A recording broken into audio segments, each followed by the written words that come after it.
Behind frozen Wisconsin walls, buried deep in America's heartland, sits a man who erased his entire world in one unthinkable night. Chris Watts. You know that name. You remember the headlines that paralyzed the nation. But what you don't know is what's happening to him right now, in 2026, 7 years after everything shattered. New details just emerged. Letters he's been writing. Confessions he's been making.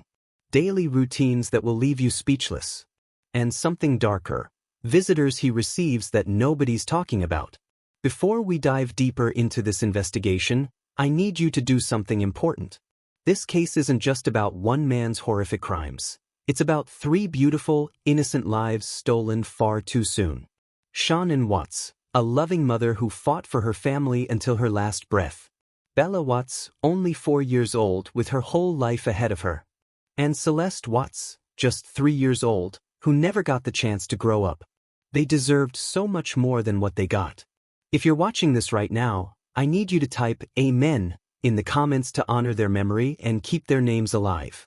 And please, let me know where you're watching from, whether you're in California, Texas, New York, or somewhere across the globe. I want to see how far this community reaches, because together, we're giving voice to those who can no longer speak. My name is True Crime Footnotes, and I'm an unsolved case analyst. But I need to be completely honest with you about why I do this work, because it's not just some fascination with dark stories. What drives me comes from a place of deep, personal pain. When I was younger, just a kid really, I lost both my parents to violence.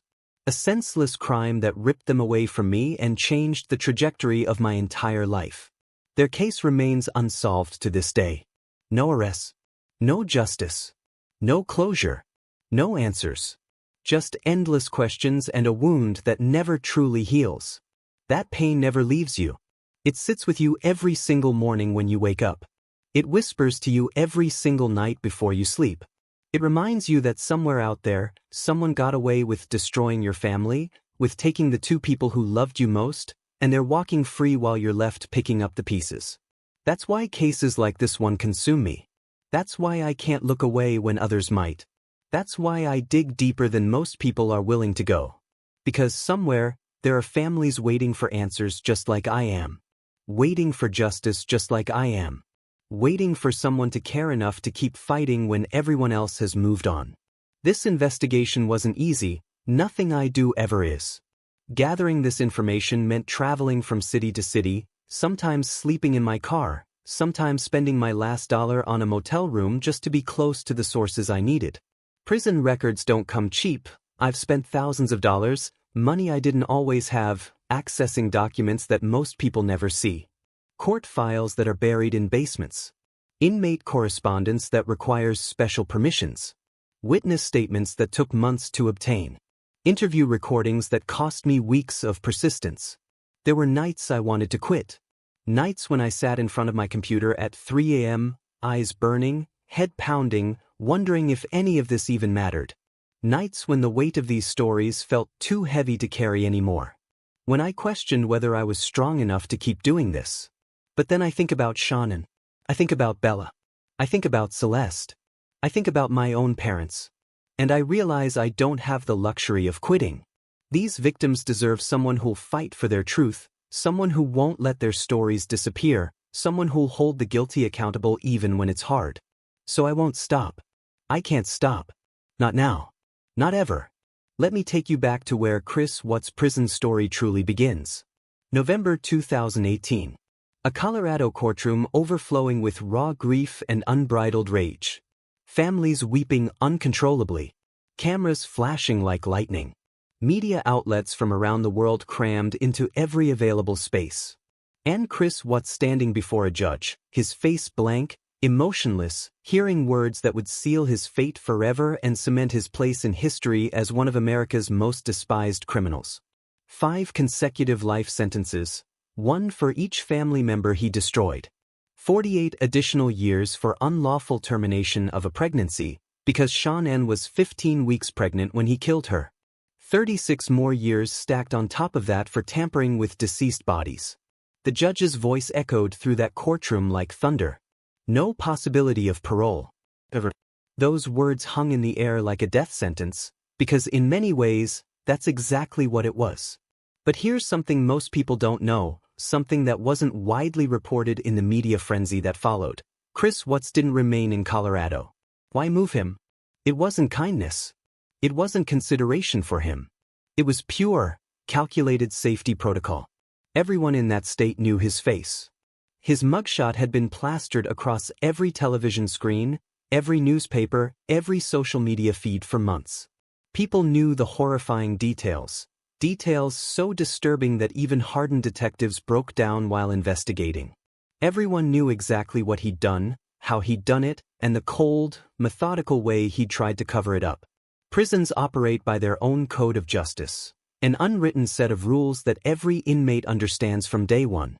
It's a hierarchy based on crimes committed, and certain crimes mark you as untouchable, as subhuman, as the absolute lowest level of existence in that brutal ecosystem. What Chris Watts did, that placed him at the very bottom of that hierarchy, lower than anyone wants to be. Child killers have targets on their backs from the moment they enter general population. But a man who killed not only his 2 young daughters but also his pregnant wife? That's a whole different level. That's the kind of crime that makes even the most hardened criminals, people who've committed terrible acts themselves, feel morally superior. That's the kind of crime that can get you shanked in the shower, poisoned in the chow hall, or beaten to death in your sleep. And prison guards can only do so much when hundreds of inmates all want the same thing. Colorado officials made a calculated decision. Transfer him far away, somewhere isolated, somewhere frigid, somewhere he could be shielded from inmates who might seek their own form of vigilante justice. Because regardless of what he deserved, the state has an obligation to keep prisoners alive to serve their sentences. So they shipped him out like cargo, far from the Colorado sunshine he'd known his entire life. December 3, 2018. Chris Watts arrived at Dodge Correctional Institution in Waupun, Wisconsin. If you've never heard of Waupun, you're not alone. It's a small town with a population of roughly 11,000 people, the kind of place that barely shows up on maps. It sits in the heart of Wisconsin's agricultural region, surrounded by endless farmland and forests.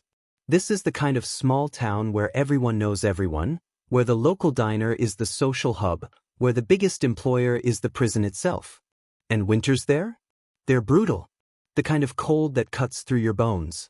The kind of place where winter snow accumulates 6 feet high and refuses to melt for months, where temperatures regularly drop below zero, where wind chill can make it feel like negative 30 degrees.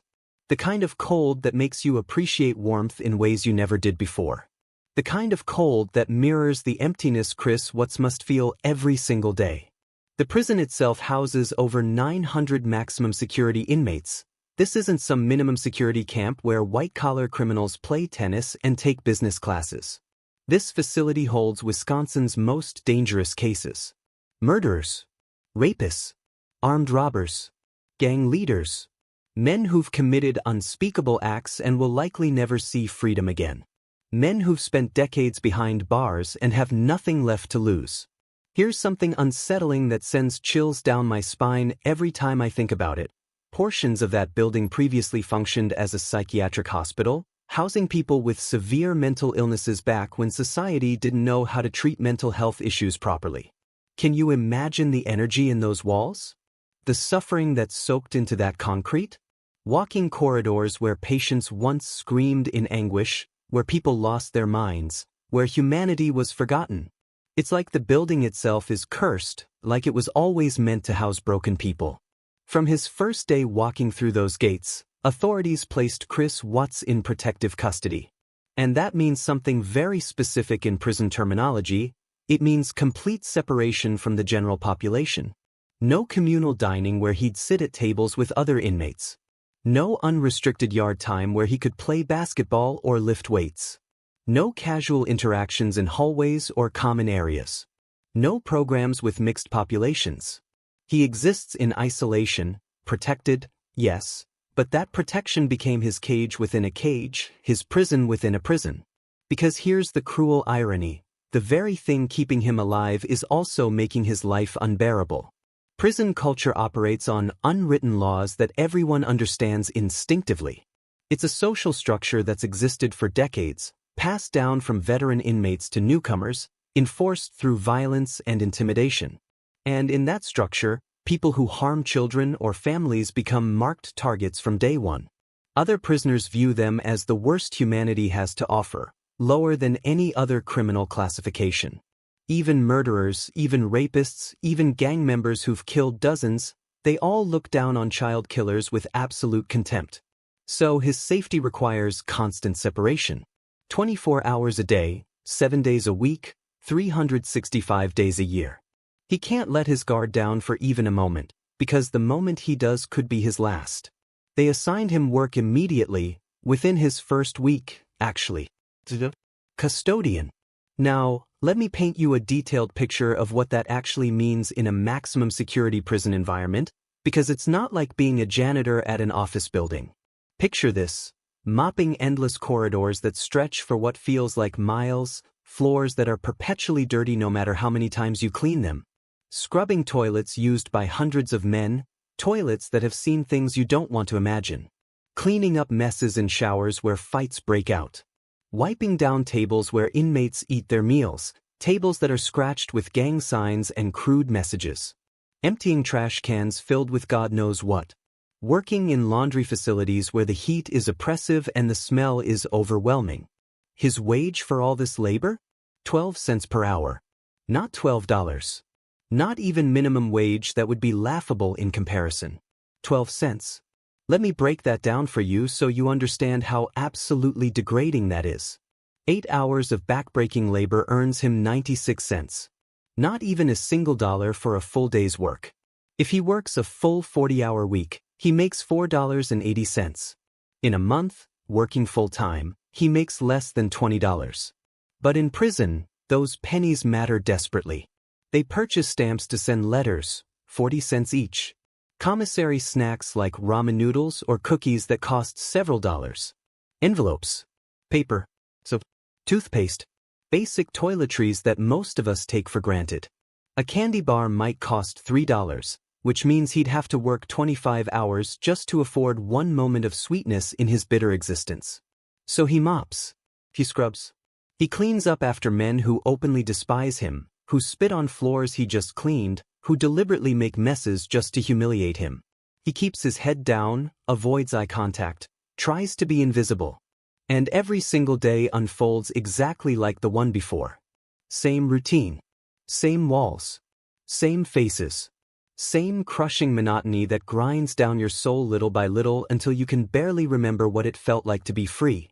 If you're finding value in this deep investigation, if you appreciate the time, money, and emotional energy I pour into bringing you these detailed analyses, I'd really appreciate you sticking with True Crime Footnotes.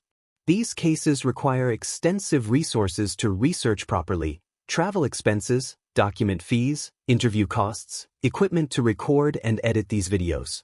Your support through subscriptions, likes, and shares keeps this channel going and allows me to keep fighting for victims who can no longer fight for themselves. You don't have to, but it would mean the world to me and to the families waiting for justice. Now, have you ever contemplated what it truly means to know your life will never change? Not in a philosophical sense, but in a concrete, absolute, no hope whatsoever sense? That every tomorrow will mirror today? That every next week will be identical to this week? That every year stretching into decades will follow the same soul-crushing pattern? That's his existence now. No vacations to look forward to. No days off to enjoy. No holidays that feel special. No hope for improvement, for change, for anything different. Just concrete walls stretching into infinity. The same routine. Forever. Until he dies. That's not hyperbole or exaggeration. That's literally his reality for the next 40, 50, maybe 60 years if he lives that long.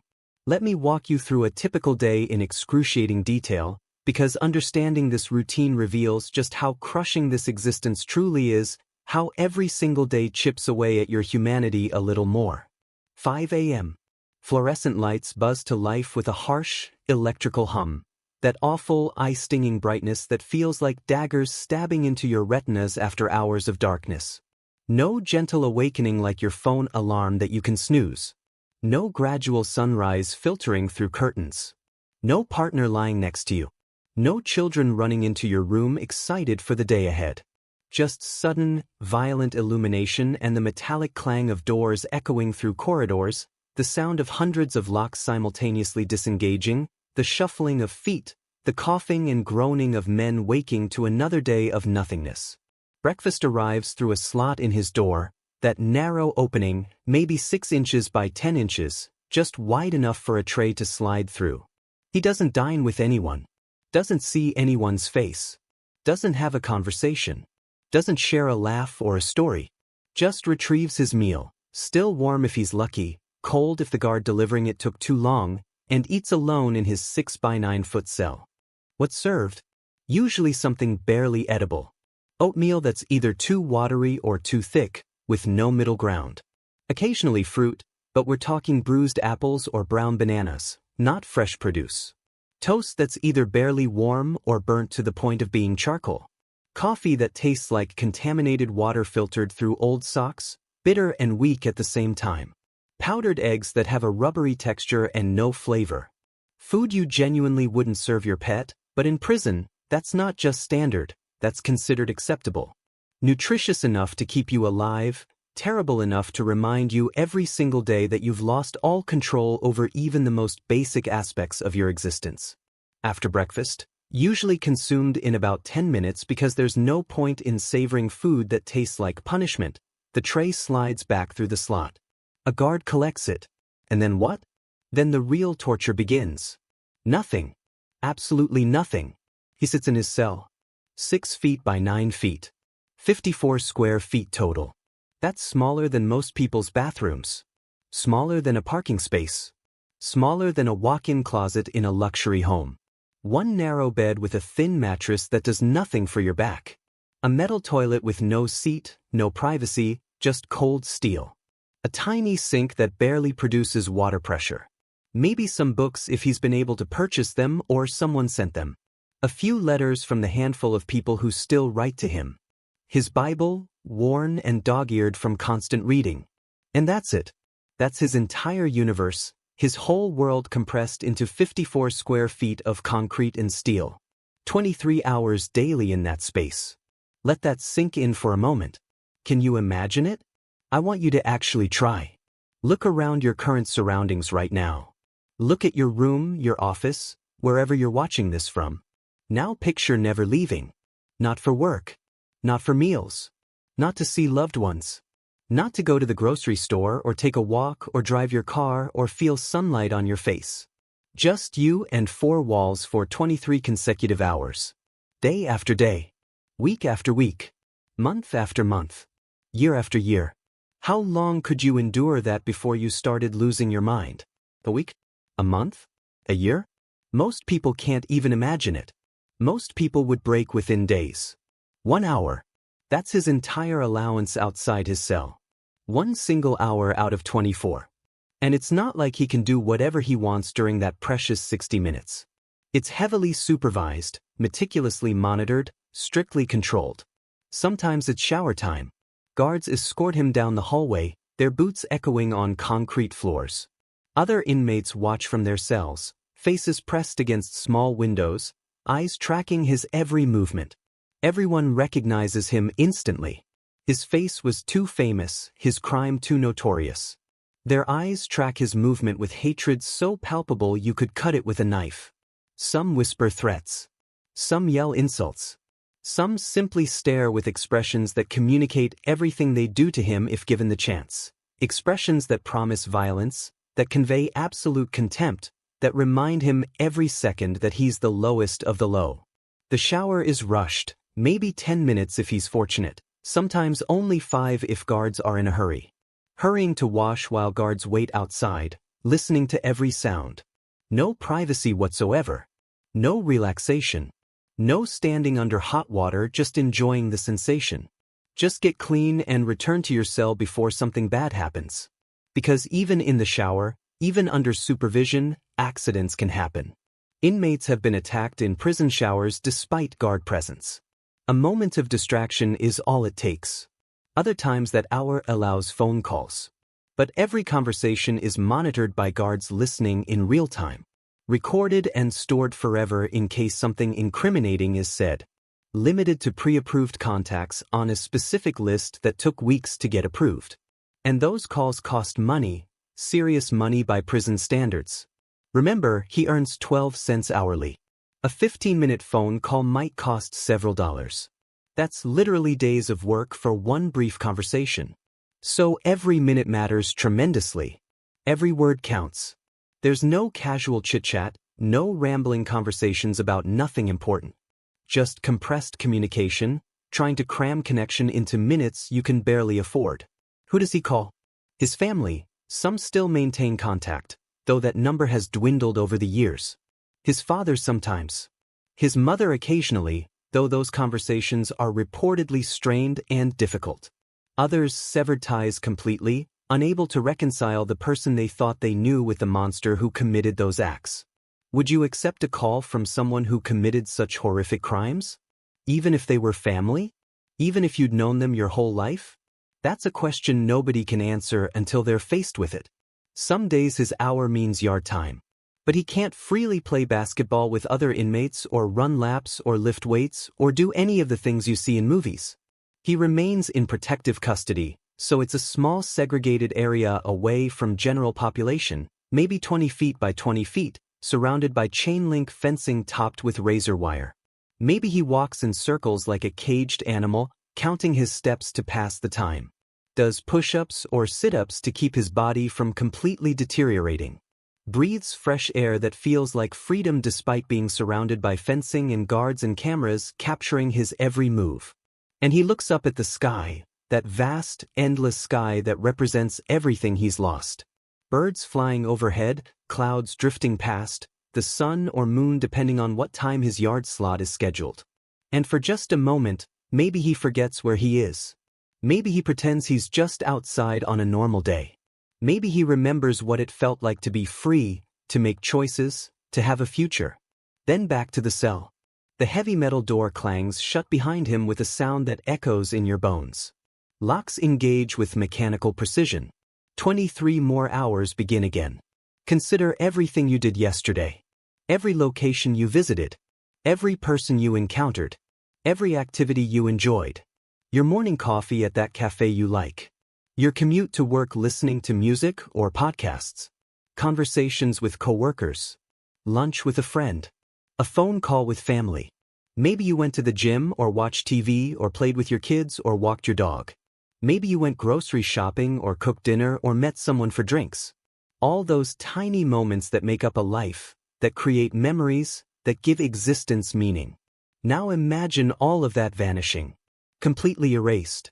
Your entire existence reduced to one small room. Day after day. Year after year. How long could you endure it?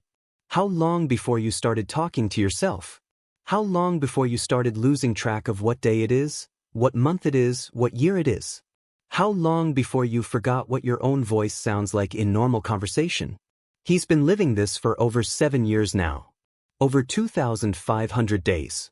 Over 60,000 hours. Most of those hours spent in that tiny cell with nothing but his thoughts.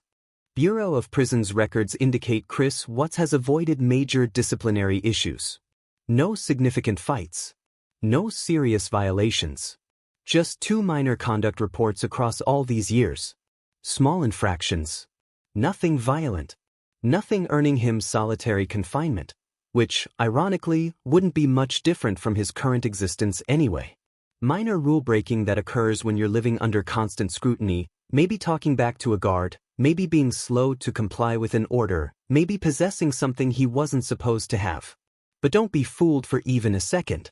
Absence of official reports doesn't mean life is easy. It doesn't mean he's safe. It doesn't mean he's comfortable. Former Dodge inmates who've been released describe the tension in that facility, the undercurrent of violence that's always present, just beneath the surface.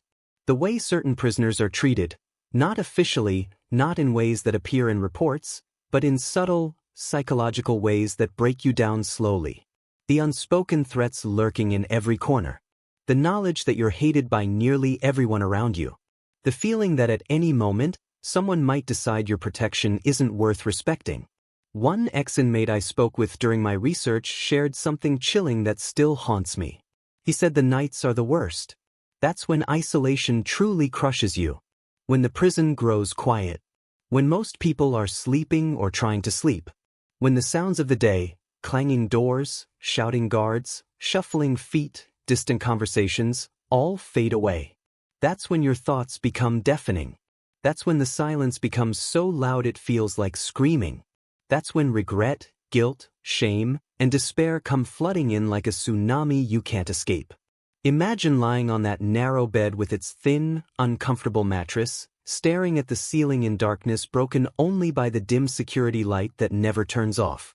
Knowing you'll never leave this place. Knowing everyone you loved is living their lives without you. Moving on, creating new memories, finding happiness you'll never experience again. Knowing you destroyed everything irreparably. Knowing your daughters will never grow up. Knowing your wife will never see another sunrise. Knowing you're the reason. Knowing you can't undo it. Knowing you'll carry that weight until the day you die. Guards walking night shifts report hearing sounds from his cell. Crying. Quiet sobs echoing down empty hallways. Sometimes it's just sniffling, barely audible. Sometimes it's deeper, more visceral. The sound of a grown man breaking down completely when he believes nobody's listening. The sound of someone confronting demons they can't escape. Is it genuine remorse? Real grief for what he destroyed? Or is it pure self-pity? Tears for his own situation rather than for his victims? That's what everyone wonders. That's the question that divides people who follow this case. Because crying alone doesn't undo anything. Doesn't resurrect anyone. Doesn't repair what's shattered beyond repair. Doesn't bring Bella back. Doesn't bring Celeste back. Doesn't bring Shannon back. But it reveals something important. The weight of his actions follows him everywhere. Into every moment. Into every thought. Even into his dreams. Especially into his dreams, where he can't control what his subconscious shows him. Where maybe he sees their faces. Where maybe he relives what he did. Where maybe he experiences the horror from their perspective. Consider supporting True Crime Footnotes if these investigations matter to you. The work I do requires resources most people don't think about.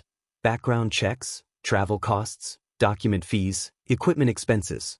But more than that, it requires dedicating my life to seeking truth for victims who can't seek it themselves. If you believe in that mission, your subscription helps make it possible. Now here's where things become absolutely fascinating. Despite being locked away from society, completely removed from the world beyond those prison walls, Chris Watts isn't completely cut off. He maintains one vital connection to the outside world, one thread connecting him to a reality beyond steel and concrete. Letters. Hundreds of them. Possibly thousands by now. He writes constantly, obsessively, compulsively. To family members who still acknowledge his existence. To pen pals he's never met in person. To strangers who began writing after seeing news coverage and decided for whatever reason that they wanted contact with a man who did what he did. Why do people write to prisoners, especially notorious ones? That's a question psychologists have studied for decades. Some are driven by morbid curiosity. They want to understand what makes someone capable of such acts. Some believe they can help somehow, that their words of faith or encouragement might reach something human still buried inside. Some are drawn to notorious cases like moths to flames. The more shocking the crime, the more media coverage it received, the more correspondence arrives. There's something about infamy that attracts certain people, something about connecting with darkness that they find compelling. Chris Watts purchases stamps by the sheet, spending his hard-earned 12-cent per hour money on envelopes and paper. He responds to almost everyone who writes, sometimes spending hours crafting responses, sometimes writing multiple letters in a single day. Prison mail is monitored rigorously. Guards read everything before it goes out and everything that comes in. They're searching for anything prohibited, codes that might indicate escape plans, messages to accomplices on the outside, threats against witnesses or prosecutors, anything that could cause problems. They're trained to spot suspicious language, unusual references, hidden meanings. But here's the thing about monitoring, it's not perfect. Things slip through. Subtle references that seem innocent but carry meaning to those who understand context. Phrases that appear benign but hint at deeper thoughts. The human element means mistakes happen, oversights occur. In 2025, some of his letters leaked online. Not officially through any prison release. Someone on the outside who'd been corresponding with him for months, maybe even years, decided to share what he'd been writing. Posted them to social media. Uploaded scans to true crime forums. Sent copies to news outlets who immediately published them. And when people read those letters, when the world saw what Chris Watts had been writing in what he thought was private correspondence, it ignited a firestorm of outrage that spread across the internet like wildfire. What did he write about? Everything. His daily routine in meticulous detail. His emotions laid bare. His faith and religious transformation. And something else that made millions of people furious: blame. He wrote about regret extensively, claiming he wishes with every fiber of his being that he could reverse everything. Stating he thinks about his actions every single day, that the weight of what he did never leaves him for even a moment. Saying he prays constantly for forgiveness he knows he doesn't deserve. But mixed within that regret, woven throughout his expressions of remorse, was something insidious. Finger-pointing. Blame-shifting. Responsibility diluting. He never uses names, he's too careful, too calculated for that. Guards would catch that immediately and confiscate the letters. But he uses phrases that are obvious to anyone who knows the case. Hints and references that people on the outside would understand instantly. The situation I found myself in. The person who changed everything about my life. The temptation I couldn't resist that destroyed my family. Reading between the lines, it's blatantly obvious who he's talking about. The affair that started while he was still married. The coworker he became involved with. The relationship that he claims triggered everything, as if it pulled a trigger rather than him making a choice. In these letters, he compared his situation to biblical narratives, to ancient stories of fallen men. He used phrases like, led astray like Solomon was led astray by foreign women, and tempted beyond my strength like Samson was tempted by Delilah. Making it sound like he was a victim of circumstances rather than someone who made deliberate, calculated choices. Making it sound like he was acted upon rather than acting. Making it sound like forces beyond his control pushed him toward what happened. See what he's doing? It's subtle but unmistakable. He's not accepting full responsibility. He's distributing blame, sharing culpability, making it seem like external forces pushed him toward what happened. Making it seem like he's just another victim in this tragedy rather than the perpetrator who destroyed everything. That infuriated people. Absolutely enraged them. Social media exploded with fury. Comment sections filled with people expressing disgust. Because whatever else happened in his life, whatever relationship issues existed, whatever mistakes were made by anyone else, and yes, other people made mistakes, nobody denies that, at the end of the day, he's the one who made the final terrible choices. Nobody forced him to do what he did. Nobody held a weapon to his head demanding those actions. Nobody made him kill his pregnant wife. Nobody made him murder his daughters. That was all him. Every single horrifying moment was his choice, his action, his responsibility. But in his mind, sitting in that cell day after day, year after year, with nothing but time to think and rethink and construct narratives, he's built a story. A version of events that allows him to live with himself. And in that story, he's not completely a monster. He's a man who made mistakes, who was in over his head, who got caught up in circumstances that spiraled beyond his control. The letters reveal something else that's equally fascinating and disturbing. He has supporters. Real people on the outside who believe he deserves forgiveness. Who think he's genuinely transformed. Who send him encouraging messages and tell him they're praying for him. How does that make you feel? Knowing there are people who look at what he did, murdering his pregnant wife and 2 young daughters, and still find room for compassion. Is that admirable? Or disturbing? Is it Christian charity? Or misguided empathy? Is it seeing the possibility of redemption? Or being manipulated by a narcissist? Many of these pen pals are women.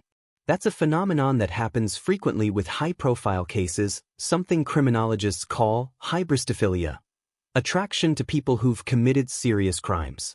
Women who become fascinated with the person behind the crime, who convince themselves they see something others don't, that maybe beneath the monster is a misunderstood soul. That maybe they can be the one who saves him, who understands him, who sees his humanity when everyone else sees only his crimes. He responds to these letters carefully, strategically. Never romantically, that would cross lines that could get him in serious trouble. Never too intimate or personal, but friendly enough to keep the connection going, warm enough to make them feel special, open enough to make them think they're getting unique access to his thoughts. Because those letters are his lifeline, his only window to the world beyond those walls. His only evidence that he still exists to people outside this prison. In one leaked letter from early 2025 that particularly struck me, he wrote about feeling heard for the first time in years. About how writing helps him process everything he's experienced, everything he's done, everything he's become. About how some days the only thing sustaining him, the only thing keeping him from complete despair, is knowing someone out there is reading his words and seeing him as a human being rather than just a monster. Is that manipulation? Carefully crafted language designed to maintain relationships that benefit him psychologically? Or is it genuine human need, the basic craving for connection that every person has regardless of what they've done? That's the question nobody can truly answer. Because from inside a prison cell, especially for someone like him who's intelligent and calculating, every word is strategic even if subconsciously. Every sentence is crafted to project a specific image, to create a particular impression, to maintain connections that make unbearable existence slightly more bearable. And the image Chris Watts wants to project is crystal clear if you read enough of his letters. Reformed, regretful, religious, redeemed. A new creation in Christ. A changed man. Someone worthy of forgiveness, if not from society then at least from God. But words on paper are easy. Expressing remorse in letters costs nothing. Real transformation? Real change? That's something entirely different, something far more difficult to prove or disprove. Before we continue with what might be the most controversial part of his prison life, I want to thank everyone who's supporting True Crime Footnotes. This channel exists because people like you care about these stories, about seeking truth, about giving voice to victims who can no longer speak for themselves. If you haven't subscribed yet, please consider joining this community. We're building something important here, a place where these cases aren't just entertainment, but a pursuit of justice and truth. Let's discuss something that appears frequently in his letters and in reports from people who know him inside the prison system: his faith, his religious transformation, his supposed spiritual rebirth. According to multiple sources, including chaplains, guards, and other inmates who've had contact with him, Chris Watts has become deeply, intensely religious since his incarceration began. And I don't mean casually religious. I mean devoted in ways that consume significant portions of his day. He attends Bible study twice weekly without fail. Rain, snow, scorching heat, doesn't matter, he's there. Reads scripture daily, sometimes for hours. Quotes verses in his letters constantly, weaving biblical references into nearly every piece of correspondence. Talks about being saved and forgiven and transformed by God's grace. The prison chaplain, a man who's worked in corrections for over 20 years, runs these Bible studies. Small groups of 5 or 6 inmates at a time, all in protective custody because mixing general population with protective custody creates too many security concerns. They sit in a small room together, still supervised by armed guards of course, and discuss passages from the Bible. About redemption. About mercy. About second chances. About sin and forgiveness and transformation. Chris Watts never misses these sessions. Bible in hand, a well-worn King James version that someone sent him early in his incarceration. Taking detailed notes in neat handwriting. Asking thoughtful questions that show he's actually engaging with the material rather than just going through motions. Participating actively in discussions, offering interpretations, wrestling with theological concepts. Someone who attended these sessions before being released told me he seems genuine.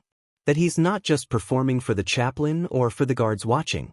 That he really engages with the material, wrestles with difficult questions, tries to understand what it all means for someone in his specific situation, a situation virtually no one else can relate to.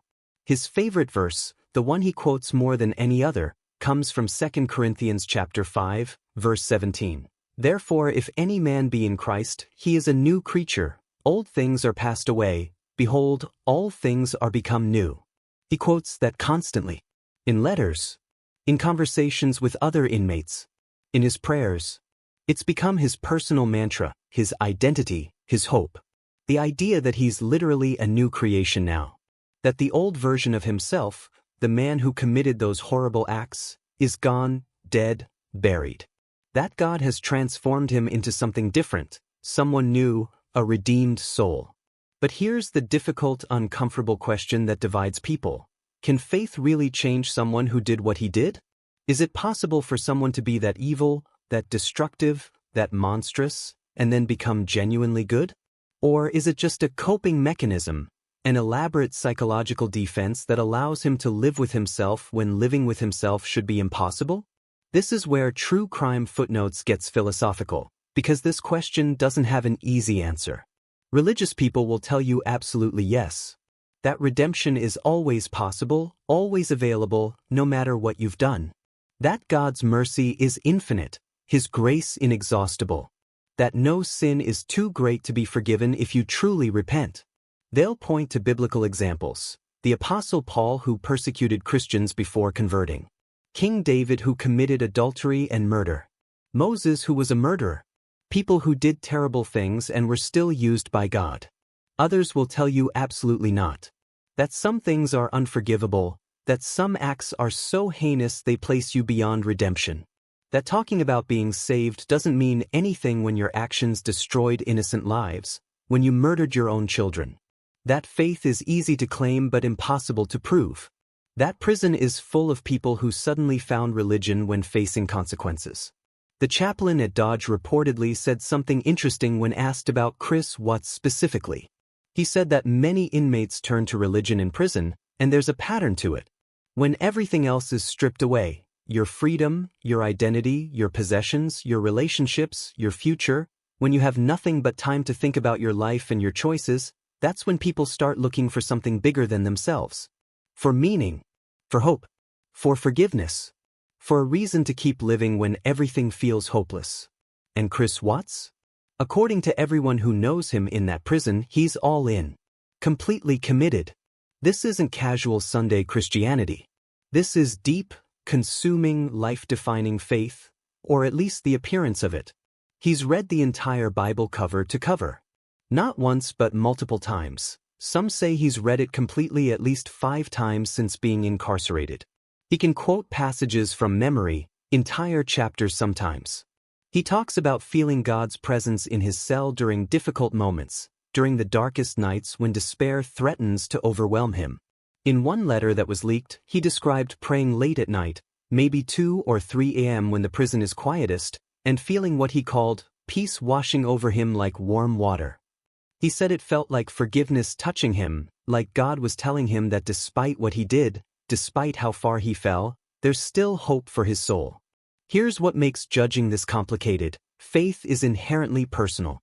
It happens inside someone's heart and mind where nobody else can see, in places we can't access or measure. So how do you judge if it's genuine? You can't take a test for true belief. You can't measure authentic repentance on a scale. You can't hook someone up to a machine that tells you if their conversion is real or performed. All we can evaluate is behavior, actions, consistency over time. And by all accounts, his behavior has been remarkably stable. No violence despite being surrounded by people who hate him. Follows rules meticulously. Respectful to guards even when they treat him with obvious contempt. Participates in every program offered to him. Helps other inmates when he can, offering advice or sharing resources. But then again, and this is where skepticism enters, isn't that just survival? Basic prison survival strategy? In prison, you follow rules because breaking them makes your already terrible life exponentially worse. You're respectful to guards because they control literally every aspect of your day. What you eat, when you shower, whether you get yard time, whether you get phone privileges. You participate in programs because it breaks up the crushing monotony of 23 hours in a cell. You help other inmates because having enemies in prison is dangerous. So maybe his faith is completely real. Maybe it's total performance. Maybe, and this might be closest to truth, it's both simultaneously. Maybe he's convinced himself it's real because that's psychologically easier than facing the alternative. Maybe he's in so deep that he can't tell the difference anymore between genuine belief and survival strategy. One thing multiple sources confirm: he cries during Bible study sometimes. Reading certain passages that hit too close to home, that mirror his situation too perfectly. Stories about betrayal like Judas betraying Jesus. About loss like Job losing his family. About consequences like David facing judgment for his sins. His voice cracks. Tears roll down his face. His hands shake. And everyone in that room sees it happening. Are those tears for what he did? Genuine grief for the lives he destroyed? Or are they tears for what he lost? His freedom, his family, his future, everything he threw away? That's the million-dollar question that nobody can answer with certainty. Because guilt and self-pity can look remarkably similar from the outside. Both involve crying. Both involve regret. Both involve wishing things were different. But they come from completely different places, one from genuine remorse for harm caused to others, one from self-focused regret for personal consequences suffered. There's a saying among judges and prosecutors: prison is full of people who found God. They hear it constantly. Someone commits a terrible crime, gets caught, goes to jail. And suddenly they're a completely changed person who loves Jesus and promises they'll never do anything wrong again. They cry in court. They quote scripture. They talk about being saved and transformed. Sometimes it's absolutely true. People do change, sometimes dramatically. Prison can be a catalyst for genuine transformation when someone finally faces their actions and their consequences. Sometimes it's pure strategy. A performance designed for parole boards, for judges, for anyone who might reduce their sentence or grant clemency. But here's what's different about Chris Watts. He will never have a parole hearing. He'll never get out. There's no parole board to impress, no judge to convince, no possibility of his sentence being reduced no matter how transformed he appears. So what does he gain from pretending? What benefit does performing faith give him when it can't change his circumstances? Maybe that's actually evidence that it's authentic. That without any external incentive to fake it, without any benefit to performing for guards or chaplains or other inmates, he's just trying to find a way to survive each day. And if believing in something bigger than himself helps him do that, if it gives him a reason to keep living when existence feels unbearable, then maybe his faith serves a genuine purpose, even if we can never fully judge whether it's real. Now we absolutely need to discuss the most controversial part of his prison life. The aspect that makes people angriest, that generates the most heated debates, that divides even those who believe in redemption.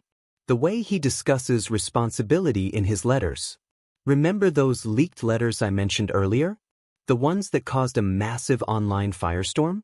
Well, they contained something that shocked and enraged millions of people who read them. Mixed in with his talk about regret and faith and being a changed person, woven throughout his expressions of remorse and his spiritual reflections, there was unmistakable blame shifting, responsibility diluting, victim playing. He never explicitly says, "This is all her fault." He's way too careful, way too calculated for that kind of obvious statement. Guards would flag it immediately. His letters would be confiscated. But he implies it over and over in different ways, through subtle language that builds a narrative without stating it directly. He talks about being in a relationship that clouded my judgment and made me lose sight of what mattered. About being influenced by someone with radically different values who didn't understand family. About falling into temptation that was deliberately placed in front of me by someone who knew I was vulnerable. Anyone following this case even casually knows exactly what he means. The affair that started while he was still married to Shannon. The relationship with his coworker that developed while his wife was pregnant. The person he was with when his marriage was falling apart and everything was spiraling out of control. And the way he writes about it, the specific language he chooses, the framing he uses, makes it sound like he's the victim. Like things just happened to him instead of being things he actively chose to do. Like he was swept up in forces beyond his control rather than being someone who made deliberate decisions. One letter from 2024 that was particularly egregious compared his situation to ancient biblical stories where righteous men were led astray by seductive women.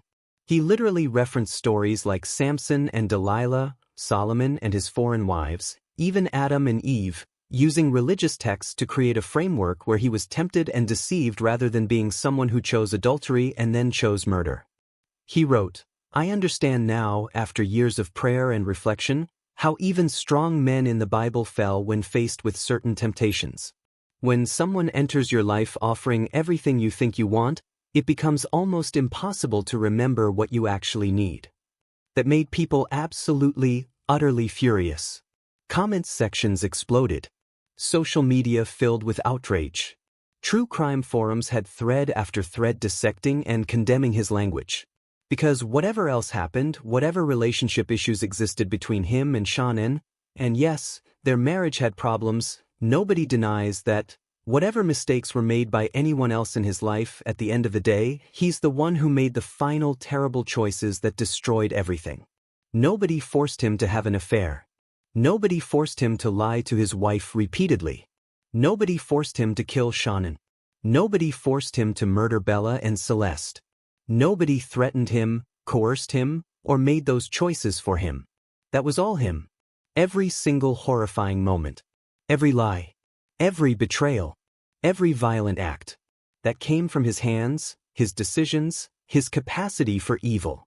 But in his mind, sitting in that cell day after day, year after year, with thousands of hours to think and rethink and construct and reconstruct narratives, he's built a story that he can live with. A version of events that distributes blame, that shares responsibility, that makes him something other than a complete monster. And in that story, the story he's telling himself and anyone who'll listen, he's not purely evil. He's a man who made mistakes, terrible mistakes, yes, but mistakes nonetheless. A man who was in over his head, who got caught up in circumstances that spiraled beyond his control, who was influenced by forces he couldn't resist. Do you think that's how he truly sees it? Deep in his heart, in moments of complete honesty with himself, does he believe that narrative? Or do you think he knows the truth, knows he's solely responsible for destroying his family, but can't psychologically face it, so he's constructed this elaborate fiction to protect his sanity? That's the question that haunts everyone who studies this case. Because if he genuinely believes his own narrative, if he's convinced himself that he shares blame with others, then he hasn't actually faced what he did. He hasn't truly taken responsibility. His transformation is built on a foundation of lies. But if he knows the truth and is just performing, just saying what he needs to say to maintain his sanity or garner sympathy, then he's even more calculating and manipulative than we thought. Either way, it's deeply disturbing. Some psychologists who've studied cases like this suggest that blame shifting might actually be necessary for survival in his situation.